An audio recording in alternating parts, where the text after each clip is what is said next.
Mr. and Mrs. Dino, thank you so much for being willing to meet with me. It has been so wonderful to have Rex as a part of our class. He really is an asset. He has been so friendly with all the students. To show part of like his friendly nature, I would like to tell you this story. There is a new boy in our class, and he's been really struggling to fit in. None of the other kids are really drawn to him because he has some emotional struggles and disorders. And so one day I asked Rex if he would be willing to play with him on the playground during recess. And Rex quickly said that he would. And afterwards, when the two boys came in from recess, both of them had huge smiles on their faces. And this was the first time that I had seen this new boy who had moved in have such a huge smile. And I asked Rex how it had gone, and he said, "It was wonderful. I'm so glad I was able to make a new friend." And I think that that perfectly talks about and emulates what Rex's personality is like in our classroom. He's always willing to help, and he is so motivated to learn. So over the last couple of weeks, I have been giving him different assessments to be able to see where he is with his literacy. These assessments have been mainly to measure his comprehension, his fluency. They've all measured different things. So I just wanted to go into depth about what each of those was and why I gave them. So the first assessment that I gave were running records. So this was where Rex would read a passage that he was more or less familiar with. And as he read, I would mark where he made errors, where he made self-corrections, and what kinds of errors they were. So I could later go back and analyze that data. He would also then retell the story, and I could see what comprehension he was at to be able to see whether he actually did read and understood what was going on in the story, or whether it was more of just reading to decode and nothing else. The other assessment that I also gave was a pseudo word assessment. So this was one where it was kind of nonsensical words. They were just made up, and it was I presented the list in front of him and asked him to read it for me. And the purpose of it was to see whether he could decode these words and look for spelling patterns to be able to discern whether they were short or long vowels, R-controlled vowels. So I was able to see his reading ability there. Another one of the assessments I did was taking some of his journal writings and then assessing those. And for this, I was able to see the language that he was using, whether he was using all alphabetical letters, and then also whether he was creating his own content or just repeating someone else's from a book, and then also whether he was understanding the concept of print, reading from left to right, and going down from there. Then I also was able to give him a Burke reading interview. So this is a set of questions that pretty much it just assesses what Rex's thoughts were about himself as a reader, and then what makes a good reader. So it gave me a lot of insight into what he thinks reading is and whether it's valuable to him or whether he's good at it or not. Another one that I gave was sentence dictation. So this is where I read him one sentence and then I asked him to write it down for me. And so I was able to see whether he was able to hear the different sounds that I said and be able to translate that onto the paper in an accurate way. Another and the final assessment that I gave was a spelling test. So this was just kind of your standard spelling test, but as I scored it, it wasn't just for how many words he got correct. It was for how many of the sounds in each word he got correct. So it measured initial consonants, final consonants, digraphs, so like TH, CH, also blends of BL, different things like that, to be able to see whether he was hearing that in the words and able to translate that onto the paper. So Rex has so many strengths, and he has some needs that I would like to focus on, but I also would like to talk about a lot of the strengths that he has. As I went through these assessments, I was just astounded at the perseverance that he has as a learner, that he's very motivated, and I think that a lot of that comes from home and the examples that he has from both of you. During the Burke reading interview, I asked him what made a good reader, and he just said, it's practicing. You need to practice in order to be a good reader. And I said, where did you learn that from? And he said, oh, I learned it from my parents. And I thought that that was really interesting, and I asked him why he wanted to become a better reader and whether he really did. And he said, yeah, I want to become a better reader. And I want to so I can read to my baby sister. And I thought that was such an interesting thing, that he is such a kind and friendly child in my classroom, and he does just want to help others. And that's the reason that he wants to become a better reader. And so I think that that motivation is something that really sets him apart from other students. Another one of his strengths is that he is really good at hearing and being able to translate that onto the paper.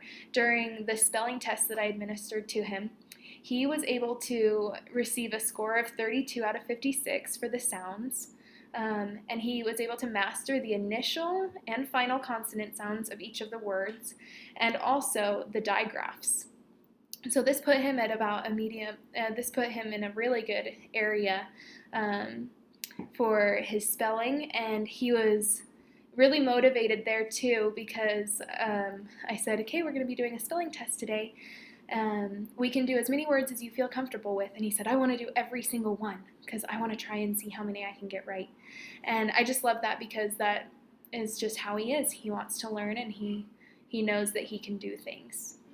Another one of his strengths is that he is really good at knowing what he's reading. He's good at comprehending.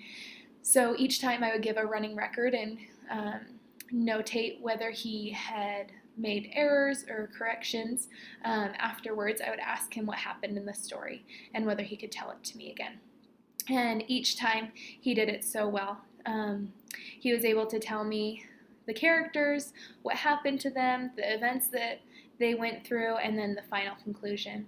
So it showed me that while he's reading, he is not just decoding the words, but he's trying to make sense of what's happening, to be sure that it's not just reading to read, but reading to comprehend.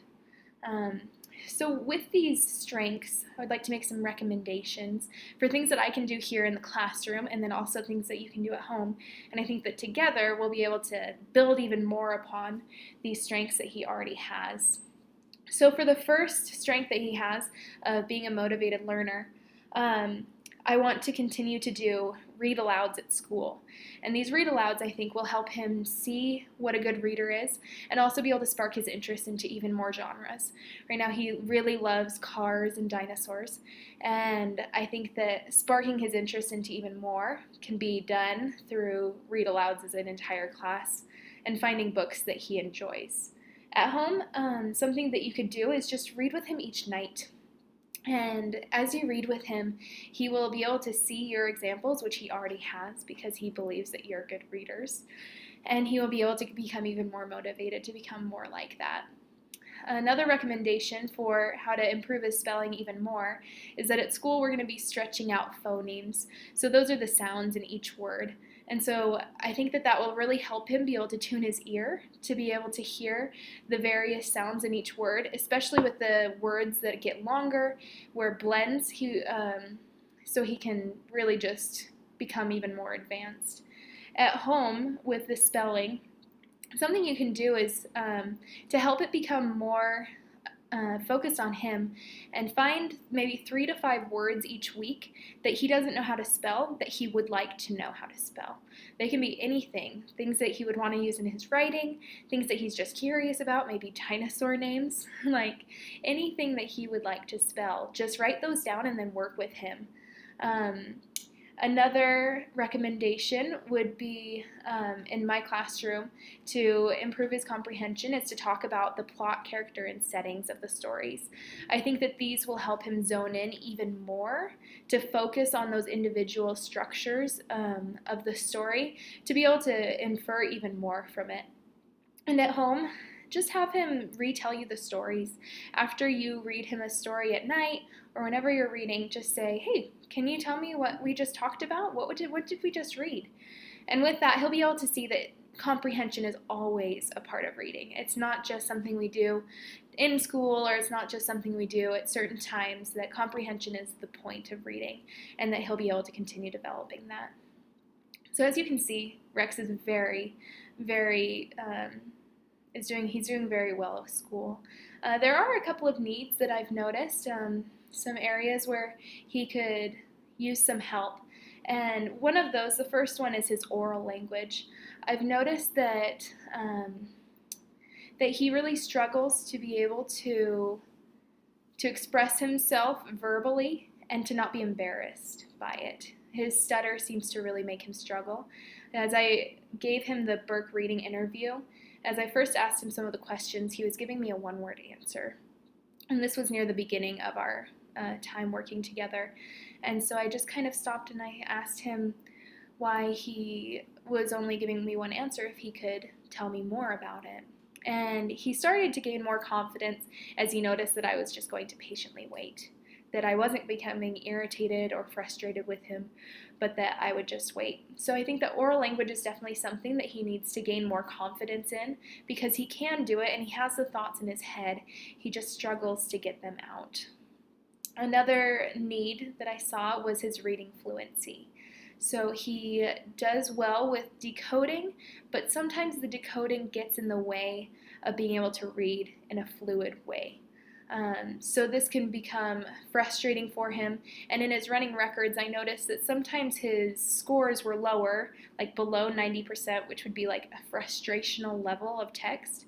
And so because of this, he would mess up a word, and then he would not relate it back to the sentence that it was in, and then he would become flustered and continue missing words. And so I think that improving his reading fluency and just the fluidity of his voice, being able to have expression and tone, will help him so much to be able to improve. So some of the recommendations that go with that: at school for his oral language, I want to make sure that I'm doing more pair sharing. So rather than having individual students share the answers, I would like to have him share with partners and in small groups. And so that way he's able to express himself, because he doesn't feel confident enough to share his answer in front of the entire class. But he is still being able to practice and share his answer and comprehension of whatever we're learning with other students around him. At home, just continue having meaningful conversations with him. Ask him elaborate questions that he has to answer more than a yes or no answer with, so that he's able to practice that at home and feel safe there, and then he can bring that scaffolding to school where he can build upon it even more. I think that he just needs the confidence built up so that he can succeed.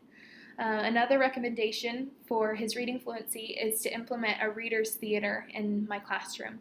So this is where we have more of scripts, and the students can learn the scripts and read through them fluently, and once they're prepared, they can then perform these plays in front of the entire class.